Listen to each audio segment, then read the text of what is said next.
They sold my apartment without me. I didn't find out from my family. I found out from a notary in San Diego, California. I was in the middle of a meeting when my phone buzzed. Once, twice. Then a message lit up the screen. Reminder, property sale signing tomorrow at noon. My property, my name, my signature. I had never been there. My name is Claire Reynolds. I'm 38. I work in corporate procurement. I negotiate contracts for a living. I know how deals work, and I knew immediately this wasn't a mistake. It was a plan. I called the notary. She sounded calm, professional. She said there was a valid power of attorney on file. Everything looked legal. I asked one question. Who submitted it? She paused, then said my mother's name. That's when my hands stopped shaking and my mind went cold. That night, I went to my mother's house, not to argue, to observe. Everyone was there. My brother, his girlfriend, too quiet, too prepared. I said one sentence. I know about the apartment. No denial, just excuses. They said it was temporary. They said it was family. They said I was doing well so I wouldn't feel it. They called my home an asset. That's when I understood something important. They didn't see me as a daughter. They saw me as collateral. I didn't fight them. I didn't threaten. I listened. That night I checked everything. Old messages, documents, bank records. 2 years earlier, my mother had asked for a copy of my ID. For insurance, she said. I had sent it. Trust is expensive, and I had paid in full. The next morning, my building manager called. Someone had toured my apartment with a key, my spare key. That was the moment everything changed. At the notary's office, I saw the forged signature. Almost perfect. Almost. They forgot one detail, a dot I always add after my middle initial. I challenged the document, out loud, calmly. The buyer stood up and walked away. That's when I saw fear on my mother's face. Later that day, I found the truth. A loan agreement, my brother's debt, my mother as guarantor, and my apartment listed as collateral. They weren't asking for help. They were sacrificing me. I called my lawyer. We documented everything: security footage, messages, paper trails, including one text my mother forgot to delete. She sent her ID. Give it to Natalie. She'll handle the paperwork. That message ended everything. The sale was stopped. The power of attorney was voided. The scheme collapsed. My family called me heartless, cold, selfish. They said I chose money over family. But that wasn't true. They chose control. They chose deception. I chose boundaries. Today, my apartment is safe. My daughter is safe. And my life is quiet again. No spare keys, no explanations, no apologies. Because here's the truth no one likes to hear. Setting boundaries isn't revenge, it's survival. And the moment I stopped being convenient was the moment I became free. After the deal collapsed, I thought it was over. I was wrong. Silence came first. No calls, no messages. Then the pressure started. My brother showed up at my door unannounced. Eyes tired, voice shaking. "They're threatening Mom," he said. "They say if the debt isn't paid, things will get ugly." I didn't raise my voice. I didn't invite him in. "Who is they?" I asked. He didn't answer. That was answer enough. A day later, my mother called. Not to apologize, to accuse. "You humiliated us," she said, "in front of everyone." I waited. You ruined your brother's life." I took a breath. "No," I said. "I stopped you from ruining mine." She hung up. That was the moment I understood something painful but necessary. They weren't scared of losing me. They were scared of losing access to me. The next week, my lawyer called. The buyer we scared off? He wasn't just an investor. He was under investigation. Multiple properties, multiple forged documents. And now my case was part of it. That's when my family panicked. My brother texted apologies. My mother sent long messages about forgiveness and starting over. Not once did they say the word sorry. They said things like, "We did what we had to do. You're strong, you'd survive. Family makes sacrifices." They were right about one thing. Someone did make a sacrifice, just not the person they expected. The investigation dragged on for months. I testified once, then again. Each time I brought facts, not emotions. Screenshots, dates, signatures. Truth doesn't need volume. It needs consistency. Eventually, the authorities shut the scheme down, not because of anger, because of evidence. The forged power of attorney was officially declared fraud. The loan agreement was voided. The buyer disappeared. Natalie vanished from my brother's life shortly after. Funny how loyalty works when money stops flowing. One evening, my daughter asked me why Grandma doesn't visit anymore. I didn't lie. I said, "Sometimes adults break trust, and trust takes time to heal." She nodded, then went back to drawing. Children understand boundaries better than adults ever do. I changed my locks, updated my will, removed emergency contacts, not out of spite, out of clarity. Months later, my mother sent one last message. "You've changed." She was right. I changed the moment I realized love without respect is just control. I didn't reply, because closure doesn't always come from conversation. Sometimes it comes from peace. Today, I wake up without fear, without checking my phone, without wondering who's using my name behind my back. My apartment is still mine. My life is still mine. And the people who thought they could take it learned something the hard way. You don't lose family when you set boundaries. You lose illusions. And sometimes that's exactly what saves you.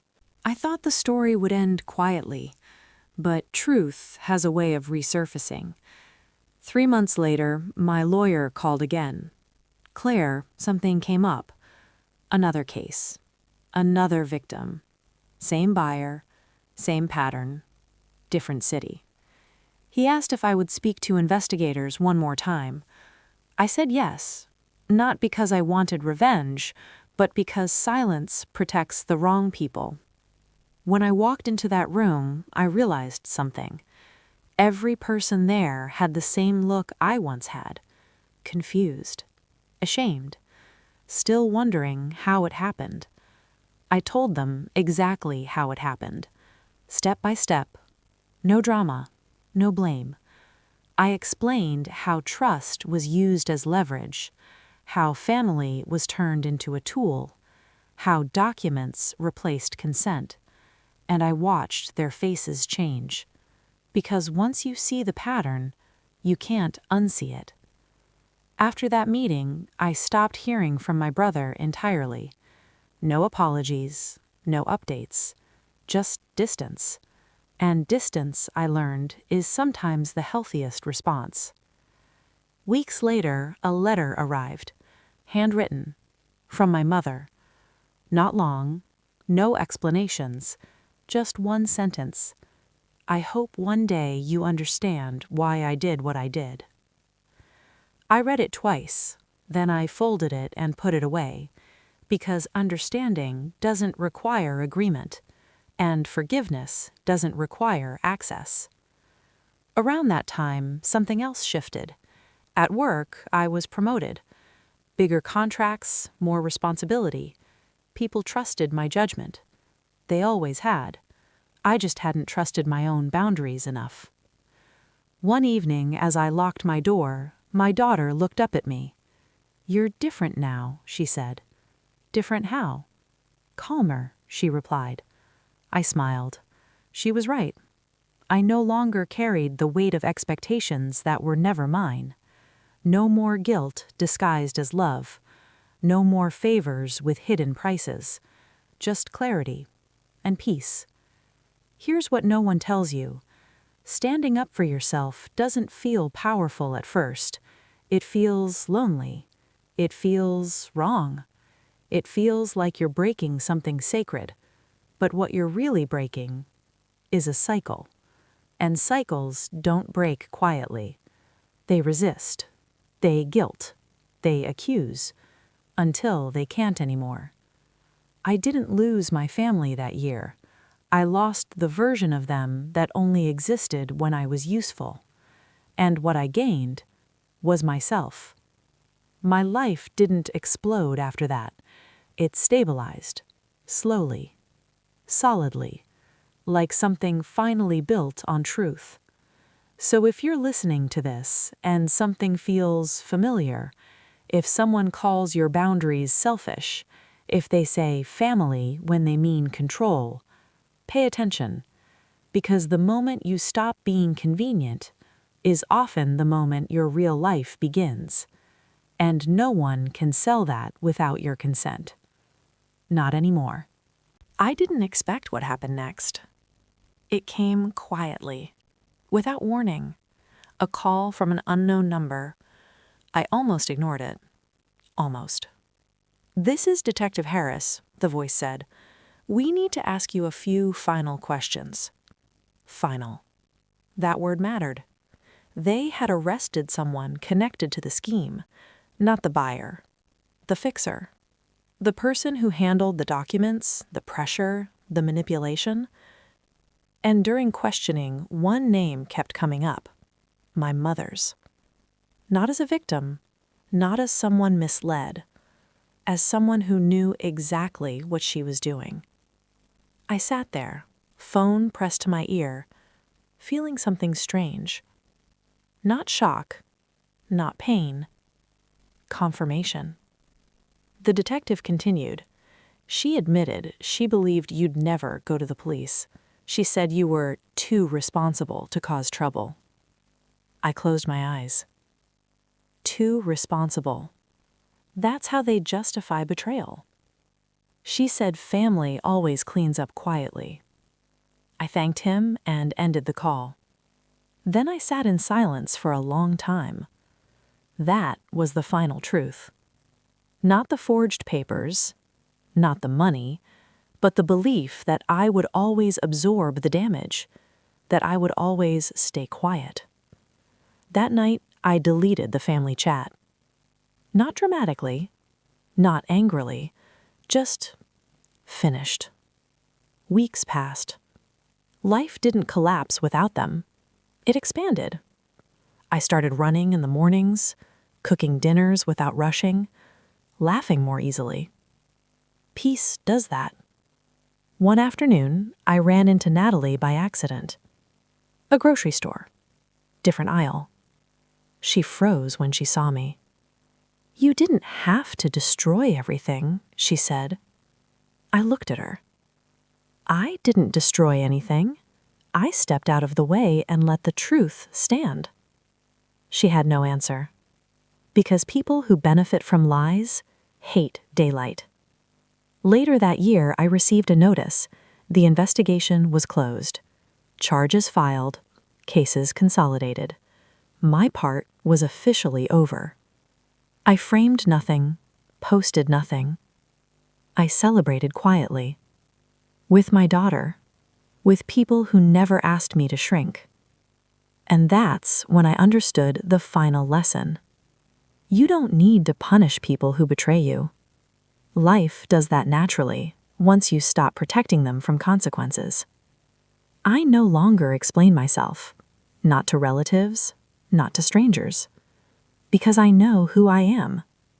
I'm the woman who didn't scream, didn't beg, didn't collapse. I waited, I documented, I chose myself. And that choice changed everything. If you're listening and you feel torn between loyalty and survival, let me tell you something clearly. Loyalty that costs you your safety is not loyalty. It's fear wearing a familiar face. And the moment you stop feeding it, it loses its power. They thought I'd stay quiet. They were wrong.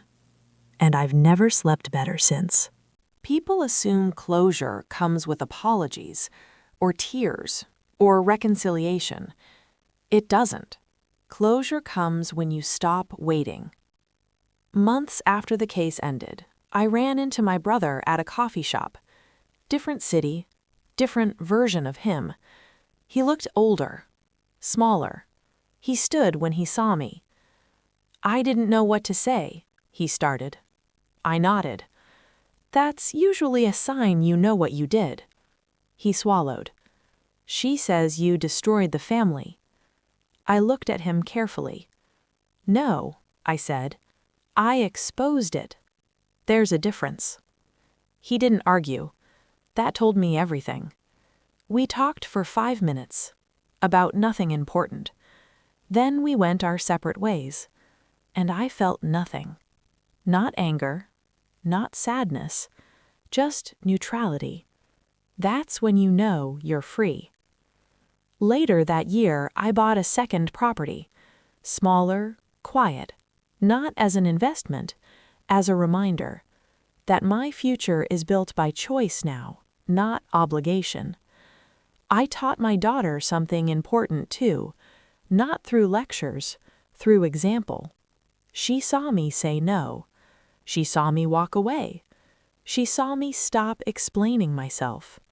And one night she said something that stopped me cold. "If someone hurts you, you don't have to let them keep doing it, right?" I smiled. Right. That was it. That was the inheritance I wanted to give her. Not money, not property. Boundaries. People still ask about my family sometimes. I keep my answer short. We're not close. I don't soften it. I don't dramatize it. Because distance doesn't always mean loss. Sometimes it means clarity. Here's the truth no one likes to admit. Some people only love you as long as you're useful, as long as you're quiet, as long as you're available. And the moment you stop, they call you selfish. Let them. Selfishness is just what control sounds like when it stops working. I don't regret what I did.